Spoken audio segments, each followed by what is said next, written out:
580 centimeters in feet? First of all, we need to know the value of 1 centimeter in feet. It's always 1 centimeter equals 0.03280839895 feet.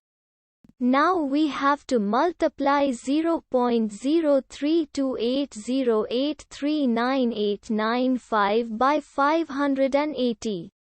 Therefore, 580 centimeters times 0.03280839895 feet equals 19.028871391 feet.